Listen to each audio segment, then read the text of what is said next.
uno de los personajes más queridos de Marvel y una película que revolucionó la forma en que veíamos estas. Y es así que encara la tercera entrega de Ant-Man and the Wasp: Quantumania. En este video vamos a hablar acerca de algunas curiosidades y esos detallitos que quizás no notamos o pasamos por alto de la primera entrega del Hombre Hormiga, y que ahora encara el cierre de la trilogía tienen un poco más de sentido o podrían tenerlo.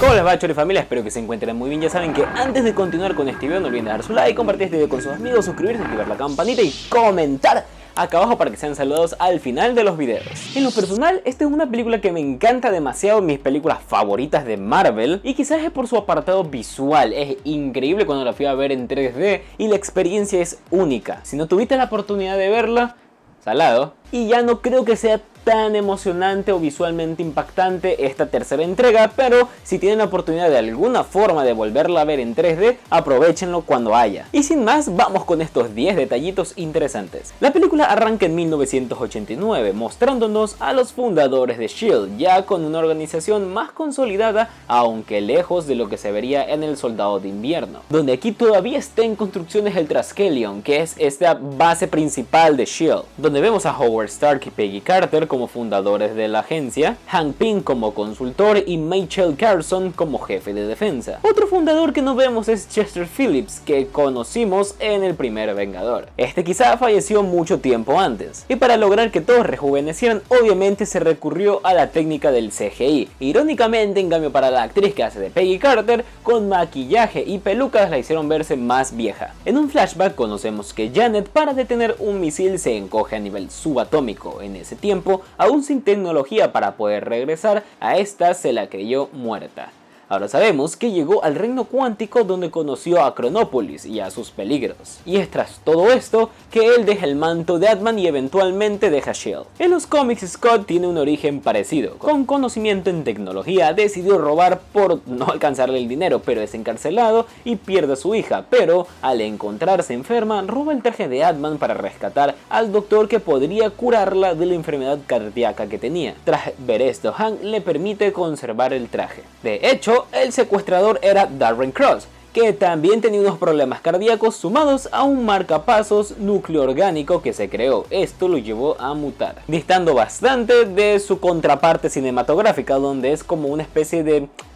o fue una especie de pupilo o sucesor de Hank Pym. El traje que Darren Cross está creando es el Yellow Jacket. Esto como una alusión al traje de Ant-Man que ha estado escuchando rumores dentro de la compañía, pero que obviamente lo quiere utilizar para venderlo como un recurso militar. En los cómics son distintos trajes y alter egos o personalidades múltiples que tiene el propio Hank, problemas mentales adquiridos al haberse expuesto a un gas, teniendo abuso de sustancias y golpeando inclusive a su esposa. Por ello, se lo descartó desde un principio como protagonista de las películas y se optó por el personaje de Scott, mucho más familiar, aunque de hecho lo que hemos visto en la película no es nada parecido al personaje de los cómics, me refiero a Hank, y todo este pasado controversial se lo ha omitido porque obviamente es Disney. En esta película conocemos una de las antiguas bodegas de los Stark, que ahora son la base de los Vengadores, que comenzó en la era de Ultron, luego en Ant-Man, Spider-Man Homecoming e Infinity War, que en Endgame fueron destruidas. Actualmente se desconoce su estado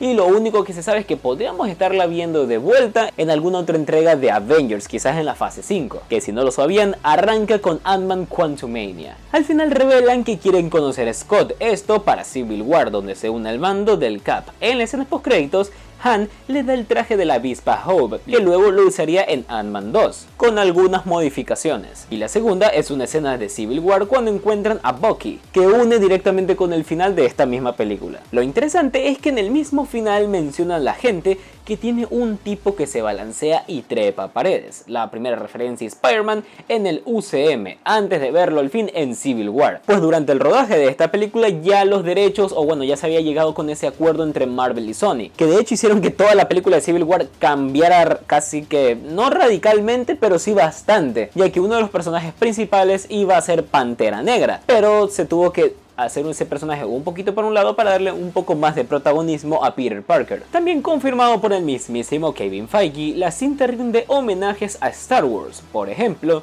el sonido de los láseres de Yellow Jacket es el mismo sonido de los AT-AT. Y Darren, cuando implosiona, primero pierde su brazo, como Luke ante Darth Vader. que se suma a otras referencias del UCM a personajes que pierden un brazo. Cada vez que en Marvel veas que un personaje pierde un brazo, es una referencia al Imperio Contraataca. Antes de esta cinta, algunas de las locuras que hizo Paul Rudd está que se compró una granja de hormigas para ver cómo trabajaban y poder llevar mejor a su personaje, además de que este se puso en forma para tener el cuerpo de superhéroe, cosa que de hecho casi que viene dentro del contrato de Marvel. Lo malo es que lo hizo tan bien que el departamento de vestuario tuvo que suavizar el traje para que le quedara. Y siempre en toda película de Marvel vamos a tener una escena donde el personaje principal está sin camisa, porque obviamente para eso lo quieren mamado. Y bueno, hasta aquí el video de hoy, espero que les haya encantado. Nos vemos el día de mañana para hablar acerca de la película de Ant-Man 2 o Ant-Man and the Wasp. Por lo pronto vamos con los saludos del día de hoy. Un saludo a GeekUpYT, Garbatronic 2005 oficial, Alejandra Ávila 9859 y a toda esa gente que ha estado comentando tanto aquí como en mis otras redes sociales. Recuerda que me puedes seguir en Instagram y en TikTok como @MrChori_, @mr.chori_ en Facebook y en YouTube, y en la cuenta secundaria de Instagram como Chori y algo más. Recuerda que no se necesita ser un experto para ser un gran artista, y sin más que decir, yo soy Carlos Urquizo, XJ Mr. Chori. Nos estamos viendo en el siguiente video.